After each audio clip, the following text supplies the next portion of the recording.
Hello everyone, welcome back to the TJOmega channel for day 1045 of our daily content grind. A quick announcement just before we begin here. I have contacted the winner of the War Dawn 2-pack set. He has responded to me. Congratulations, Frank. You've won a hard-to-come-by 2-pack. So that will be on the way soon. And keep an eye out whenever I come across something extra or spare around here, or in this case, it is kindly provided to me. I'll have some other contest for you, some other giveaway. You just have to stay tuned and keep watching. So, with that out of the way, let's get on to our news roundup for the week, because it is a Monday, and that is what we do. We do news roundup. And you're probably wondering why I'm starting with this collector coin, because this kind of weird thing is usually saved toward the end, you know? Like, the weird stuff of the week is, like, the wrap-up, so we kind of leave on, like, an oddball note. Why are we talking about this? Well, so this is from Hasbro Fan Expo 2024 that's going to take place in Hong Kong. This is one of the items that you can get, which is, yes, a commemorative card and coin. And that's well and good. That's well and good. You can get a set of playing cards, which is fine. That's nice enough. We had something similar. There are Transformer playing cards in the US. So the last set I saw, I believe, used modern artwork. This is using the G1 packaging art, which is cool. But that's not really what we are paying attention to here. What we're looking at is this. So the new Studio Series Deluxe Optimus from Transformers 1 is getting a special release at Fan Expo in an extraordinarily detailed weathered deco. This thing is incredible. Like, that's the kind of deco I only see on, like, super premium figures. And it's done on a retail level toy. I mean, I don't recall ever seeing this level of detail on such a standard figure. It looks absolutely incredible. The only thing that's not painted is that the little bits of palm plastic, like the guns on the front of his vehicle mode there, that cannot be painted. But other than that, yeah, it's beautiful. It's extremely well done. So the catch here is that this is not actually for sale. So this is a giveaway if you spend a certain amount at Fan Expo with Hasbro's products. And only 230 of them are being made. It is a numbered release. With only 230. If you want a rarer Transformer, then you have to either look at magazine prizes, which are usually limited to like 1,000. Or no, not 1,000, 100. What am I talking about? Or things like Lucky Draw, which can be as low as 5 or 10, or like the occasional unreleased figure like the G2 Stunticons, or like a dozen. That is instantly going to make this one of the rarest Transformers there is, and I don't think anyone's going to be too keen on opening this, though I'm sure someone will, so we can get good in-hand shots of it. Nevertheless, incredible paint job on this figure. The fact that any branch of Hasbro went to this extreme on a standard deluxe is kind of insane, and it's really sad that this is likely going to be impossible for you to get a hold of, but you know, someone's going to sell it. Someone's going to sell it, and someone's going to have the money, so good luck to you, Optimus collectors. Let's see something that might actually be obtainable. So, Walmart put out the official stock images for their upcoming Star Raider Leader Pack for Thundertron and his new cohorts. This is going to go up during Walmart's CollectorCon event. So the pre-orders will be going live in a few days. And we've seen this set before. We've seen Night Strike and Calcitron individually. We've had in hand, but this is our first really good look at the packaging. It's still an interesting set. A stone car, a mechanical lion, and a cassette. It's a weird little batch of toys in order to get a multi-pack up to a $55 price point. It is very reminiscent of things that really I haven't seen much of since like the mid to late 2000s. Well, mid, really. This kind of reminds me of like the original Universe 1.0 run where you had Voyager-sized boxes, or I guess at that point, were they still megas? I can't even keep track. I hate the name schemes. Point being, in order to bulk out a deluxe to sell at a larger price point, they just cram whatever random toy there was. So you would have, 3 random mini-cons joining a basic class figure, or a deluxe. You would have like a basic class and a mega class in the same box, and to charge $20 for it. This is the kind of random repacking and multi-packing that they just don't do anymore. Like, they do multi-packs, obviously they do, but they usually have some kind of theme or rhyme or reason to them. And they're a specialty release. Like the new Cliff Jumper 4-pack, it's a specialty release. It's just that thing. This is them literally just trying to make a leader class out of a bunch of random toys, which is something they don't do often. I am looking forward to this set. I did skip Thundertron before, hoping for a different deco, not this one. But the individual figures look good enough. Calcitron, I mean, I still really like the aesthetics, so getting like a more Arctic kind of look, that's not bad. I'll take that. I don't know why well, yes I do. I was going to say, I don't know why he is painted to have Batman's cowl, but I do know, because Batman. But also, did you really? Oh my god. Okay, so, the first time we saw this, someone, like, who took the photos missed the idea that the deco on the cassette is supposed to look like a black skull, like you'd see on a pirate. This photographer got it right. Like, the shock in me is just like, oh, a photographer actually knew the assignment for once. Cool. They changed it. Look, it's like tall-eyed here. The unpainted area here in the back. You look on the back of the box, the eyes are much narrower. That's weird. It looks way better on the packaging than it does in the real toy. Okay, let's move on here because it's a bunch of repaints. We've seen that. Yeah, how about another repaint for you? Just sticking with the Star Raiders, we now have in-hand shots of the brand new Road Pig. We've seen him before. We got some pictures of him last week, but this is a little bit clearer. A little bit better photographed.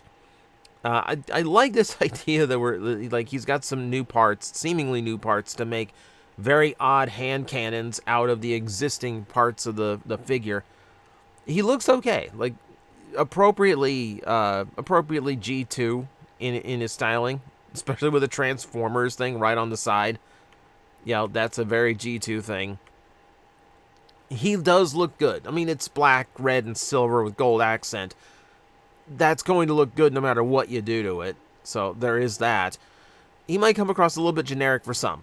That's the only critique that I have got at the moment. He looks fine, and he's doing the job of being G2 Road Pig. He'll go fine with Road Rocket. They'll make a nice pair. Which reminds me, I don't think I have Road Rocket because I got so sick of that mold.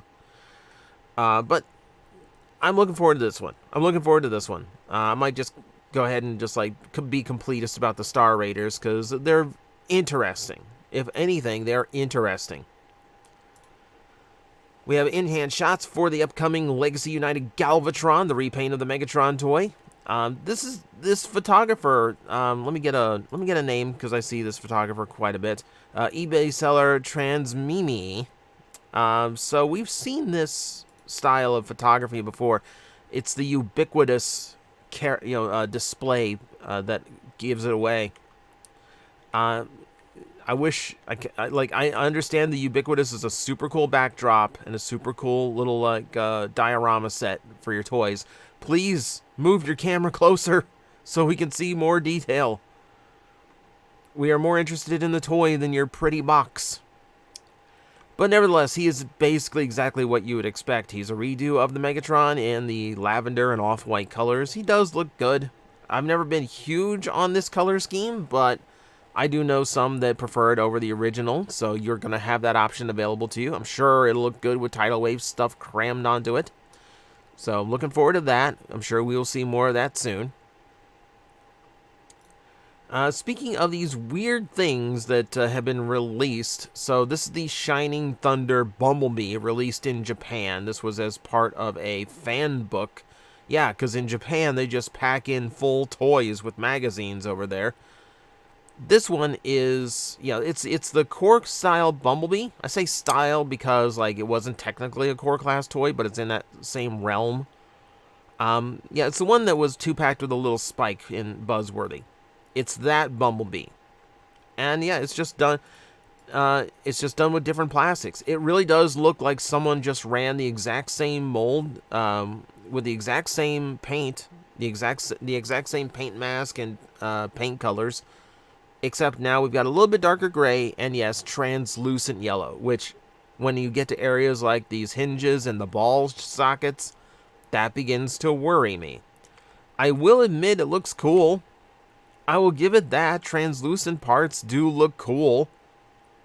I just fear them is all. It is also nice that, like, okay, yeah, there's a translucent Optimus to go with them, so like they're keeping that tradition up. Yeah, so it's kind of nice. You have a translucent collection you can build. So for the dedicated Bumblebee collector, that is out and about now. Please consult your local eBay page to find out what exactly you will have to sacrifice in order to actually obtain one. Magazine pack-ins are usually not terrible, though, to be honest. We have a brand new look in hand at the Quintesson High Commander from Transformers 1's toy line. I love the idea that we're getting Quintessons in a major motion picture again, and they're like, it seems like they're going to be the main antagonist of the movie. We're getting a different take on it here.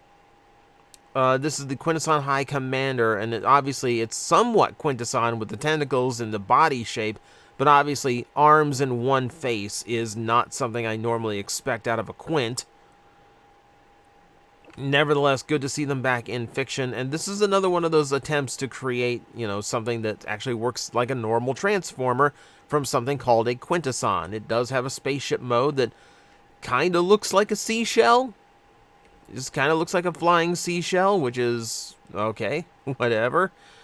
This is in the more budgeted line, like more along the line of the Cyberverse and Earthspark Deluxes, which can still be really good toys, don't count them out.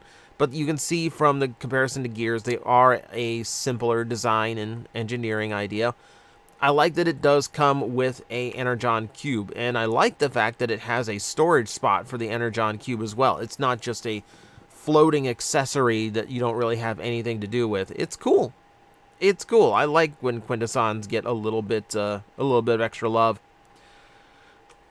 Also, shout out to Pixel Master for keeping a hold of the music label Soundwave there that I see in the distance. That's a really cool toy. It's unironically the best deluxe Soundwave toy there is. All right, moving on. Speaking of, we've got in hand look at the leader class version of the new Soundwave mold. We've seen this a few times already, and really, if we're being completely honest, there's not a whole lot different from the previous releases. You know, like some shades and colors and the paint and plastic are different, but other than that, they really are just trying to give you Soundwave again because that toy was so hot and demanded. Like, this was the toy to get your hands on, so it does not surprise me that they would go ahead and re-release it as a leader.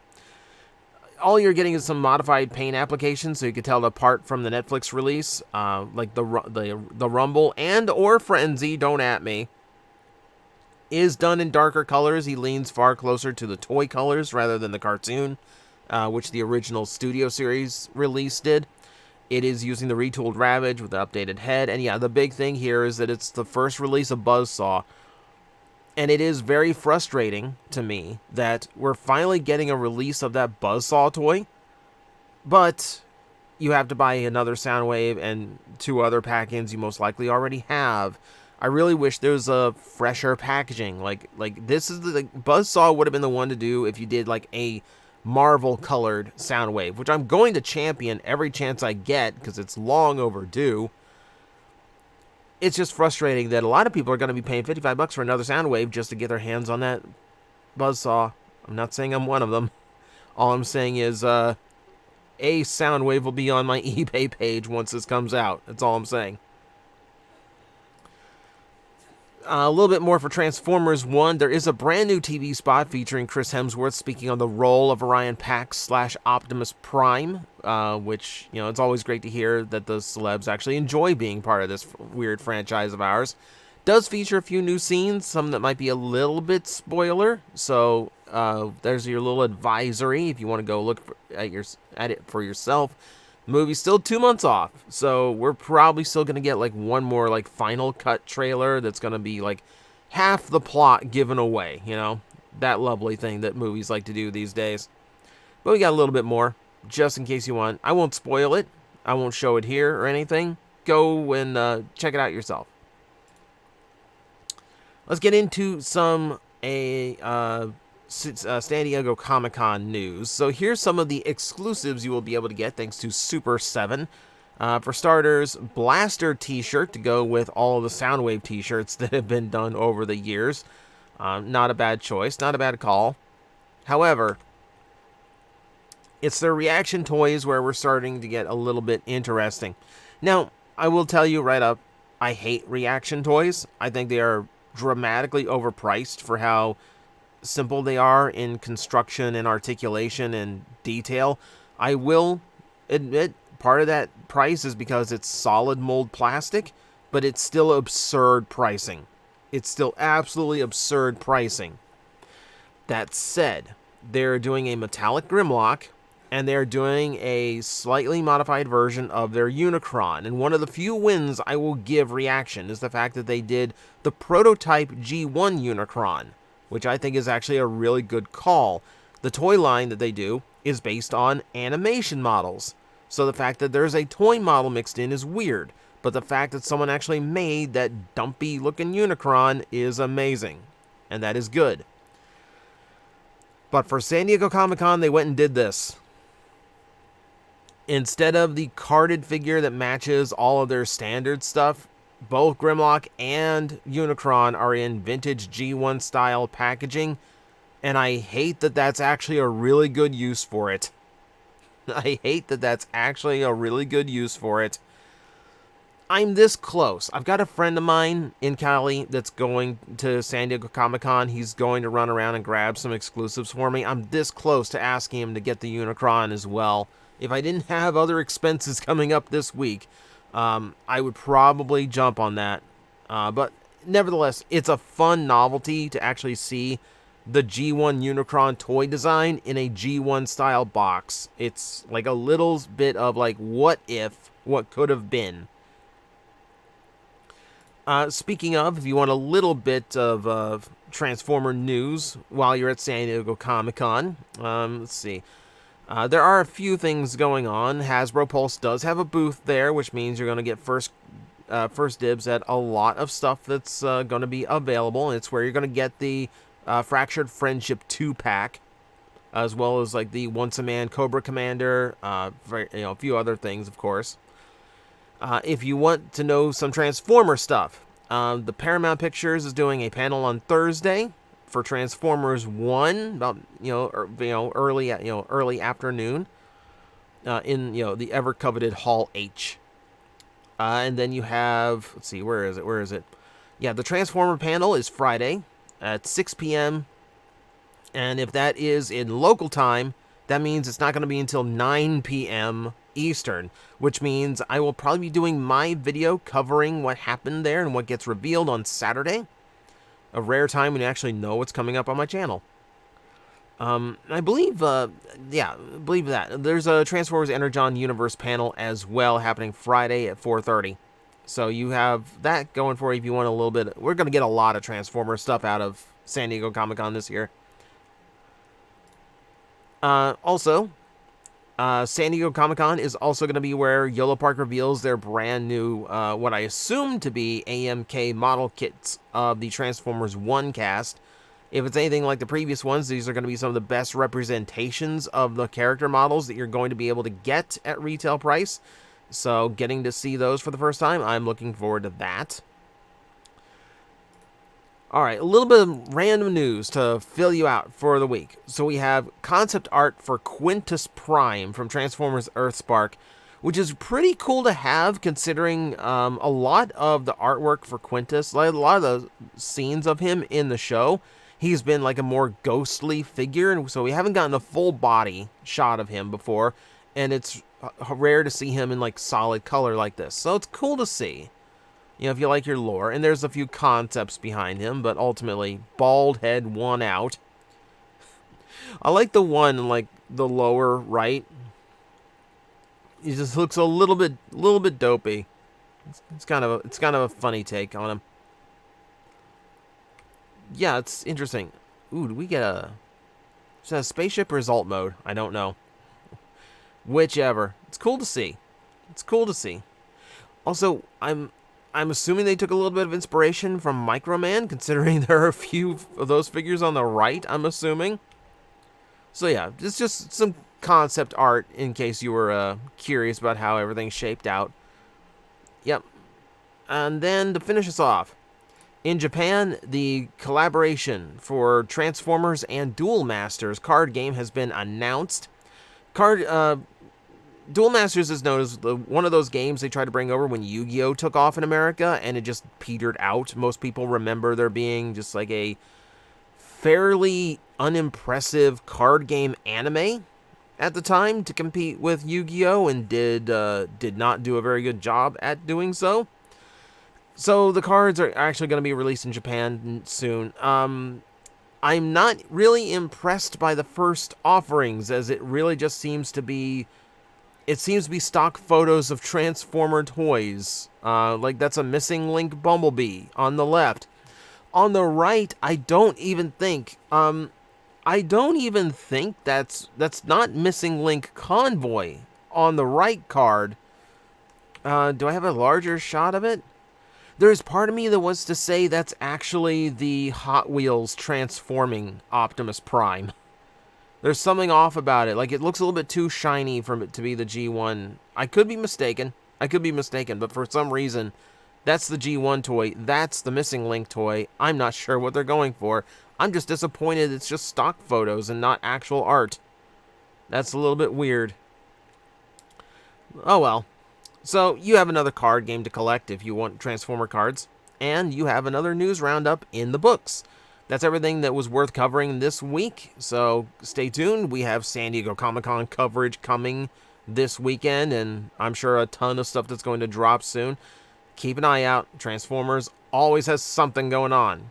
So, as always, thank you very much for watching, and I will see you next time.